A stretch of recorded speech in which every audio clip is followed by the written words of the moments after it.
Well, grabe, amoy plastic. Napa-order nga ako dito dahil mura. Pero tingnan na natin kung totoo yung mga pinopromote nilang mura na at saka madami pang naman. Sino ba naman ang hindi maingganyo kapag ganito? Halagang 159 pesos, meron ka na nito lahat kadami. 2 box ng chocolate cookies, 2 box ng buttered cookies, 2 box ng assorted chocolate na 25 pieces yung laman ng bawat isang box, plus ang milk biscuit na talaga magugustuhan ng mga kids. Lahat to for only 159 pesos. Pinakasulit bundle na. So ano pang inaantay mo? Mag-check out ka na habang 159 pesos pa lang yan. Click mo lang yung yellow box. Oh, wow! Wow! Mayayari Daddy! Wow, ito ang secret ko. Wow, wow! Pero ito, What? nabuksan na agad. 80. Buksan namin. Amoy ano siya?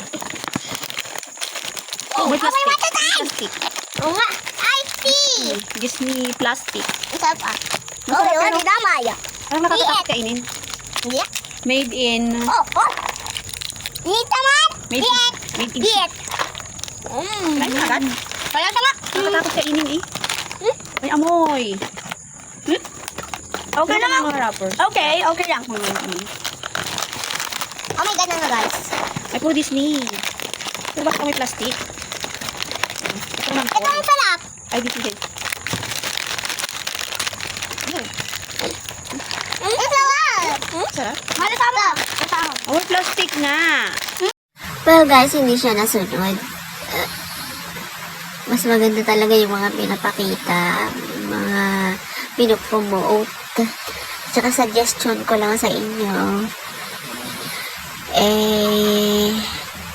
Kapag bibili kayo, sa Pilipinas na lang. Made in Philippines.